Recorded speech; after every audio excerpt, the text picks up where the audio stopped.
Hello students, chapter number 10 human health and diseases part 8. आजचे आपले topic आहेत ॲडोलसन्स and drug abuse. First, ॲडोलसन्स. ॲडोलसन्स हे एक स्टेज आहे लाईफस्पॅनमध्ये आणि ही जी स्टेज आहे ती 10 to 19 इयर्समध्ये असते. ओके, आणि या फेजमध्ये एक काही चेंजेस होतात आणि हे चेंजेस फिजिकल आणि मेंटल चेंजेस असतात. ती स्टेज म्हणजेच adolescence. It begins with appearance of secondary sexual characters. म्हणजे सुरुवात ह्या स्टेजची कशी होते तर appearance of secondary sexual characters हे अपीअर व्हायला सुरू होतात and terminate with cessation or somatic that is body growth. आणि ही टर्मिनेट होते म्हणजेच ही फेज कुठं थांबते तर जिथं बॉडीची ग्रोथ स्टॉप होते तेव्हा ही स्टेज सुद्धा स्टॉप होते. म्हणजे हा पिरियड कशापासून सुरू होतो तर appearance secondary sexual characters develop व्हायला जिथं सुरू होतं तिथं ही स्टेज सुरू होते आणि जिथं बॉडी ग्रोथ थांबते तिथं ही स्टेज संपते. आणि हा जो स्पॅन आहे तो 10 to 19 इयर्समध्ये असतो.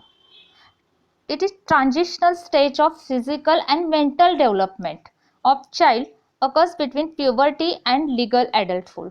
आता ही जी काही स्टेज आहे ट्रान्झिशनल स्टेज असं म्हटलं गेलं इथं. ट्रान्झिशनल स्टेज म्हणजे काय तर एक ट्रान्सफॉर्मेशन होतं.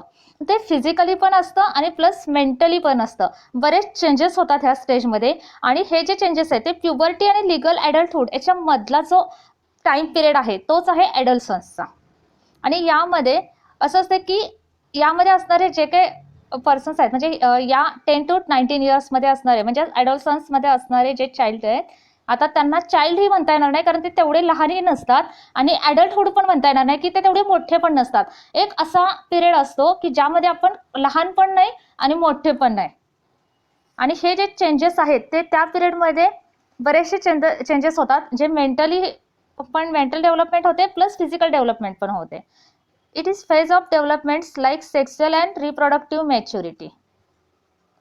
Then mental development, adult identity and transition from socio-economic and emotional dependent to relative independence. म्हणजे एक असं ट्रान्सफॉर्मेशन असतं की ज्यामध्ये एक ॲडल्ट आयडेंटिटी फॉर्म होते आपल्याला आणि प्लस ते हे जे ट्रान्झिशन आहे ते सोशो इकॉनॉमिक आणि इमोशनल डिपेंडंट कडून म्हणजे आपण एखाद्यावर अवलंबून राहत असतो त्यातून इंडिपेंडंट होण्याची जी काही वृत्ती आहे ती डेव्हलप व्हायला लागते.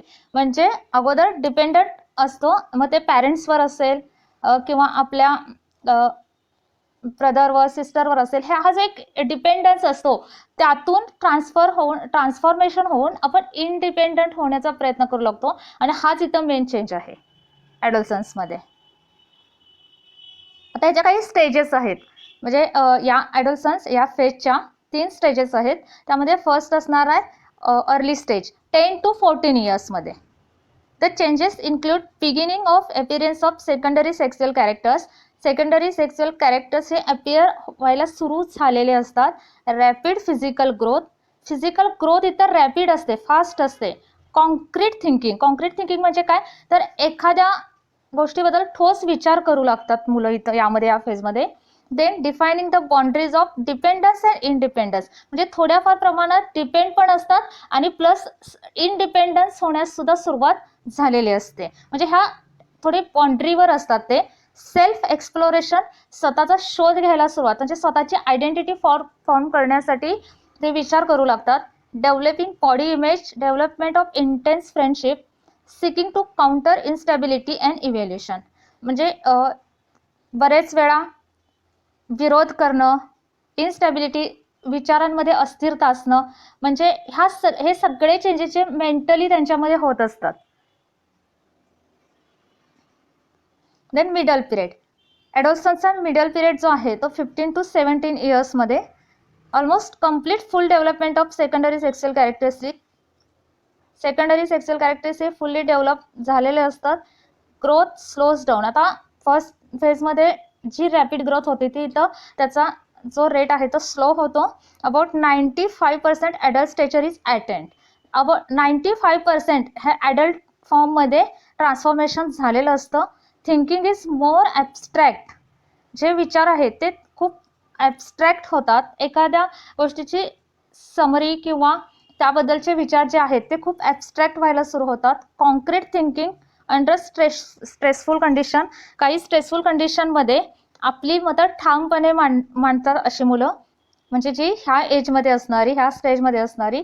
Then establishing of body image capable of long range thinking, पुढचा विचार करू म्हणजे फ्युचरचा असेल किंवा थोडं लॉंग रेंजचे जे थिंकिंग आहे ते इन्क्रीज होतं. सेन्स ऑफ लिडरशिप, नेतृत्व करण्यासाठी याचमध्ये मुलं तयार होतात की लिडरशिप करण्यासाठी त्यांची मानसिकता बनते. Then preoccupied with romantic fantasy, ability testing to attract opposite sex, म्हणजे अपोजिट सेक्सकडं अट्रॅक्शन हे इन्क्रीज होतं.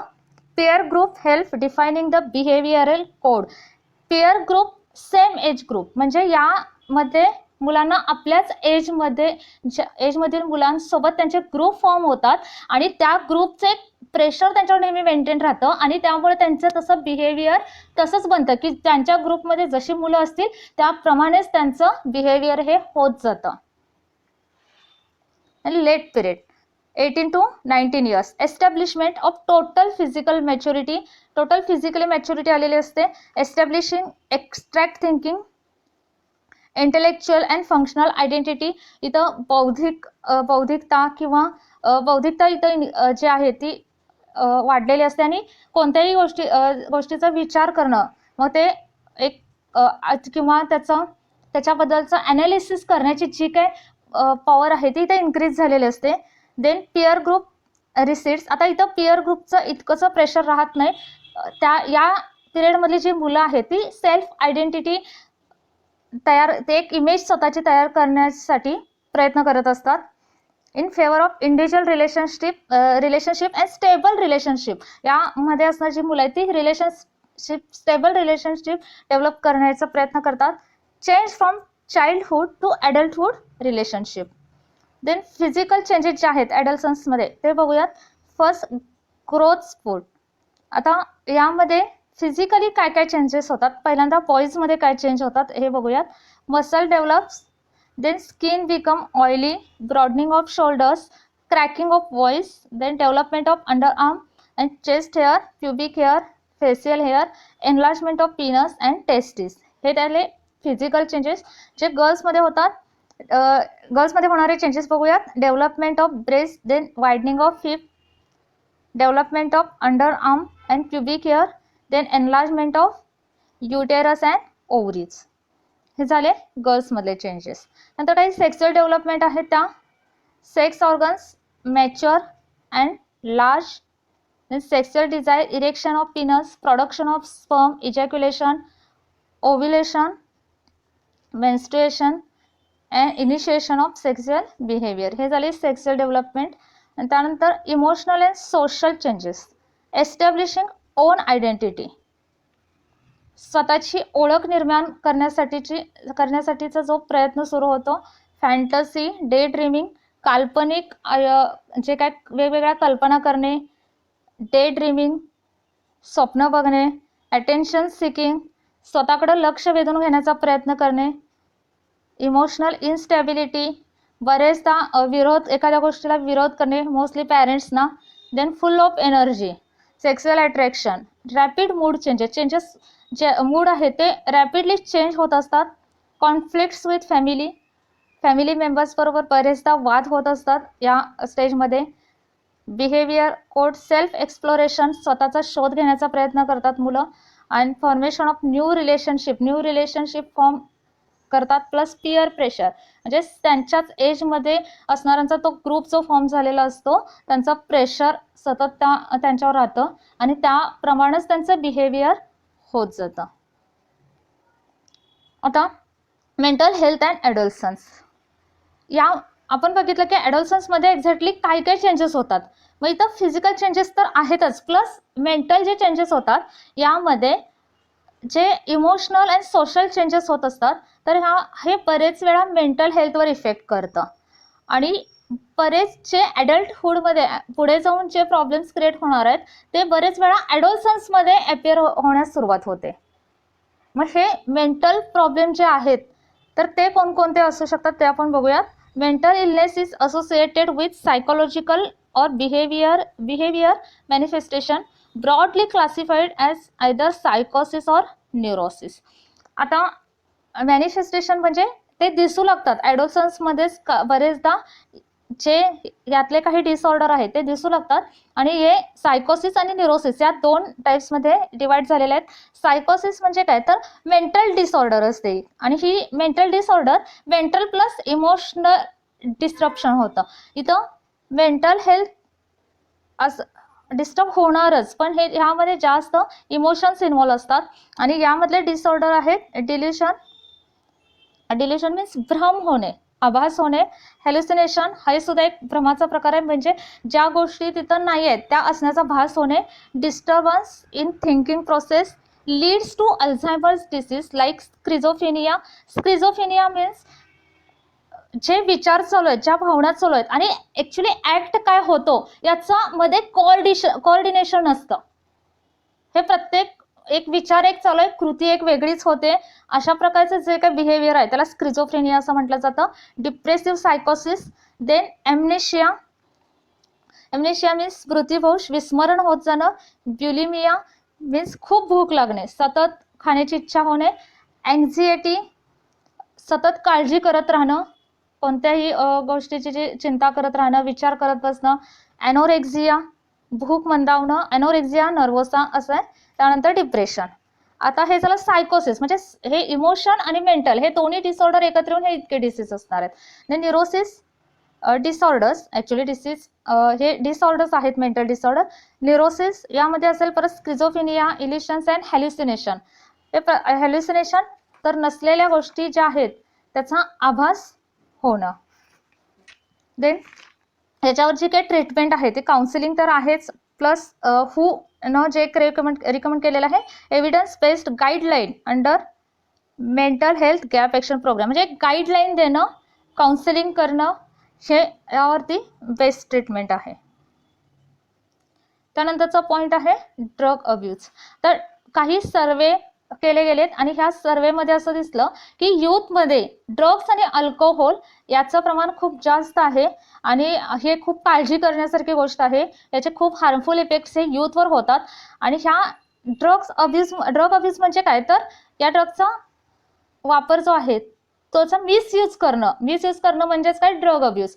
आणि यामध्ये जे काय कोणकोणते ड्रग्स येतात ते आपण बघूयात. फर्स्ट असणार आहे opioids. This drugs bind to opioid receptors present in central nervous system and gastrointestinal tract. opioid receptor असतात सेंट्रल नर्वस सिस्टीम आणि गॅस्ट्रोइंटेस्टायनल ट्रॅक्ट मध्ये. तर हे रिसेप्टर कशासाठी असतात तर ह्याला ओपॉइड जाऊन बाइंड होतं आणि त्याचं जे मेन पर्पज आहे तो म्हणजे पेन रिलीव्हर असतात. पेन रिलीव्ह करतात, पण हे याचा मिसयूज केला गेला तर तो ड्रग अब्यूजमध्ये येतो. Heroin called smack is chemically diacetyl morphine extracted from latex of poppy plant papaver somniferum. आणि हे जर घेतलं गेलं तर it work as depressant and slows down the activity of body. Second is cannabinoids. It interact with receptor present in brain. Inhalation and ingestion of these substance affect cardiovascular system and these are obtained from inflorescence and parts of cannabis sativa. आता यामध्ये अजून काही forms आहेत त्याचे. marijuana, hashish, चरस and ganja are other forms of drug obtained from these plants. Third आहे cocaine. This is an alkaloid obtained from coca plants, Erythroxylum coca, and it increases level of neurotransmitter dopamine and its excessive doses cause extreme happiness, irritability and paranoia. आता ह्याचं जर एक्सेसमध्ये हे घेतलं गेलं तर happiness तर आहेच, पण त्याच्यासोबत इरिटेबिलिटी म्हणजे चिडचिडपणा वाढतो आणि पॅरानोया म्हणजे विकृती त्यात वाढते. Next hallucinogens, alkaloids causing daydreaming known as hallucinogens. Lysergic acid and cannabis are hallucinogenic substances. हे जे सबस्टन्स घेतल्या गेल्यानंतर हॅलोसिनेजेनिक इफेक्ट दाखवतात ते. आणि जसं आपण मागच्या स्लाइडमध्ये बघितलं की एक आभासी जग निर्माण होतं, म्हणजे नसलेल्या गोष्टी ज्या तिथं असण्याचा भास होतो. आणि यामध्ये ॲट्रोपा, बेलाडोना अँड दतुरा स्पेसीज आहेत. ऑल्सो हॅव हॅल्युसिनोजेनिक प्रॉपर्टीज, म्हणजे जसं लायसर्जिक ॲसिड अँड कॅनाबिस प्रमाणेच ॲट्रोपा, बेलाडोना आणि दतुरा स्पेसीज सुद्धा हा इफेक्ट दाखवतात. आणि हॅलोसिनेशन इज अनरिअल परसेप्शन, जसं आपण म्हटलं की unreal perception of unreal object, नसलेल्या गोष्टींचा आभास होणे म्हणजेच काय असणार आहे, हॅल्युसिनेशन.